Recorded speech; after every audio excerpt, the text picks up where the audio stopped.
पिता के लिए बेटी होती तो बड़ी प्रिय है, और बात भी सही है। सबसे ज्यादा घर में एक बेटी ही ऐसी है जो अपने पिता की सबसे ज्यादा खुरक करती। पिता का ध्यान सबसे ज्यादा कोई रखती है तो बेटी। रात को 2 बजे हो, एक घड़ी माता जी नहीं उठेंगी, पत्नी नहीं उठेगी, बेटा तो उठेगा ही नहीं, निकम्मा। पापा आ गए, खोल दो, तुम ही खोल दो गेट, अब हम सो रहे, हमारा दिमाग खराब ना करो, मूड पर आ रहा, ऐसी बातें करके। लेकिन बिटिया कितनी भी थकी हो, बुखार में हो, बीमार हो, बेटी तुरंत जाएगी, झट से दरवाजा खोलेगी, पापा पापा पापा आ गए, पिताजी आ गए, आओ पिता, आप बैठो, बीमार है, आप बैठो पिताजी, हम रोटी बना देते हैं। बेटी का मोह पिता के प्रति बहुत होता है, और पिता का भी बिटिया के प्रति बहुत मोह होता है। हम तो देखते रहते हैं, दरबार में जब बैठते हैं, कभी धाम पर बैठते हैं, शादी के कितने भी साल हो जाए, लेकिन बेटियां आती हैं, महाराज जी और तो सब आपकी कृपा है, हमें अपने घर का कुछ नहीं पूछना, हमारे पिताजी ठीक हो जाए।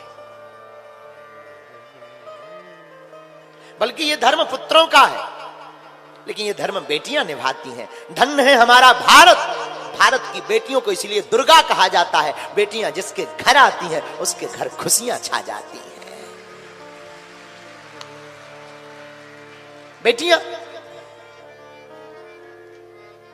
पुत्र तो केवल एक कुल का नाम रोशन करते हैं, लेकिन बेटियां तो दोनों कुलों का उद्धार करती हैं। हमारा मानना है, हम आप लोगों से भी प्रार्थना करेंगे। हम लोग बहुत बड़ी गड़बड़ करते हैं और गलती करते हैं, बहू को तो लाते हैं, लेकिन कई बार छोटी मोटी बातों पर बहू के माता पिता को सुनाने लगते हैं। हमारी प्रार्थना है, कभी भी हो किसी के भी माता पिता की अवहेलना मत करना, क्योंकि अपने सबसे प्राणों का टुकड़ा, जिगर का टुकड़ा कोई दान में देता है तो वो बाप होता है जो अपनी फूल सी बिटिया को दान में दे देता है।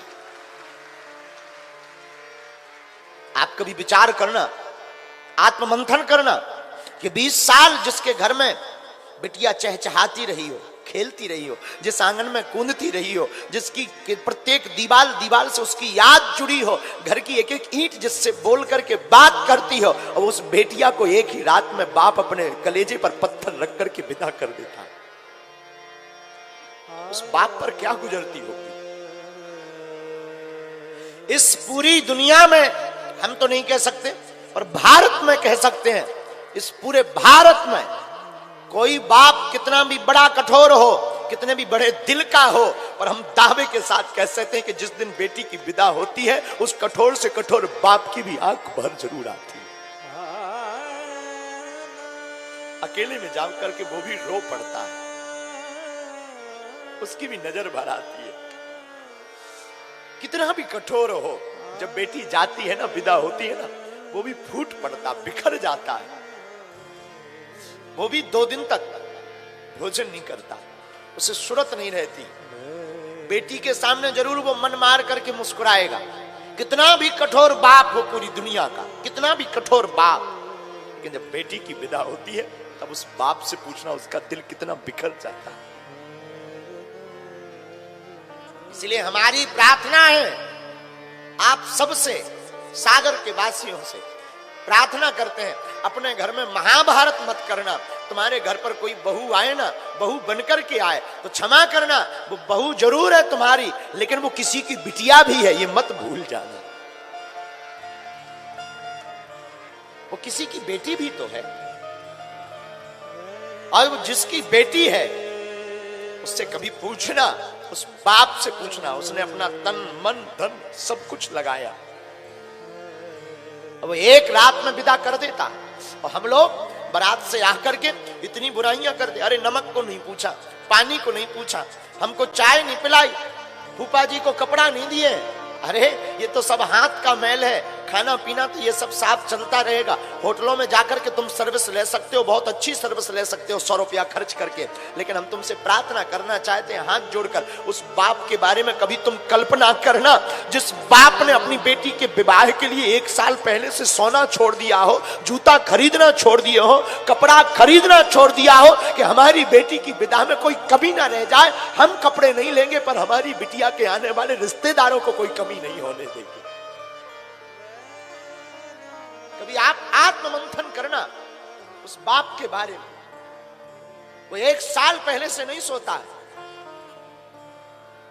1 साल पहले से ये अचार खिलाएंगे, ये ना ये आम तोड़वाना था, ये अचार खवाएंगे बारातियों को, ये स्वागत में टिफिन देंगे, ये हम कपड़ा पहुंचाएंगे रिश्तेदारों के यहाँ, ये हम टोपरी पहुंचाएंगे अपने रिश्तेदारों के यहाँ। और प्रार्थना करना, वस्तुएं तो लिपती आती जाती रहती है, राजा से रंग, रंग से राजा व्यक्ति बन जाता है, परंतु याद रखना व्यक्ति का संबंध लौट कर नहीं आता है। इसलिए नाता को भुनाना, नाता को बनाना। कभी भी हो आपके घर पर जो बहू बनकर आई वो किसी की बिटिया है, और वो अगर बिटिया है तो कभी उसकी अवहेलना मत करना, उसके माँ बाप को ताना मत सुनाना कृपा करके। और जिस दिन तुम ये कर लोगे, जितने भी लोग यहां सुन रहे हैं और भारत में सुन रहे हैं, दृष्टि का खेल है। अगर तुम्हारे घर में कलेश होता है तो कहीं ना कहीं यहीं से कारण प्रारंभ होगा। और अगर तुम अपने घर में सुख शांति चाहते हो तो आज की हमारी कथा सुनकर के जाना। तुम्हारी जिंदगी में बदलाव ना आए तो कर लेना, लेकिन जीवन में उतार करके जाना कथा को। मैं तुमको एक सत्य घटना सुनाता हूं। एक नया नया विवाह है, एक गरीब घराने की बेटी थी, दिखने में बड़ी सुंदर थी, तो अमीर घराने में उसका विवाह तय हो गया। विवाह हुआ, अमीर घराने में आई, अमीर घराने में आकर के वो बड़ी प्रसन्न, घर वालों ने बड़ा स्वागत किया क्योंकि दिखने में बड़ी अच्छी गुणवान थी, सुयोग्य थी, बड़ी सरल थी, बड़ी सहज थी। इसलिए लोगों ने, परिवार वालों ने, उस बच्चे ने, उसकी मां ने, सासू मां ने स्वीकार कर लिया। दीपावली आई तो दीपावली के बाद एक नियम होता है मिठाई भेजने का। बहू के घर से ससुराल पक्ष में मिठाई के डिब्बा आते हैं, जो ससुराल में पूरे परिवार को बांटा जाता है। ये तो थे बड़ी गरीब घर से। इसने अपनी मां को फोन लगाया, मां जी दीपावली आ गई है, अब सासू मां पूछेगी मिठाई, तो क्या कुछ व्यवस्था बनी क्या? मां ने कहा, बिटिया तुझे तो पता है उधार उठाकर तेरे पिता ने शादी की है, अभी कर्जा ही 3.5 लाख चढ़ा है, अपने घर पर एक अन्न का दाना नहीं। बेटी फिर भी मैं कुछ व्यवस्था करके कुछ मिठाई भेजती हूं। शाम को मां ने दोबारा फोन लगाया, बिटिया 1000 रुपया की व्यवस्था हो गई है, मैं तेरे घर पर ना 5 किलो मिठाई भेजती।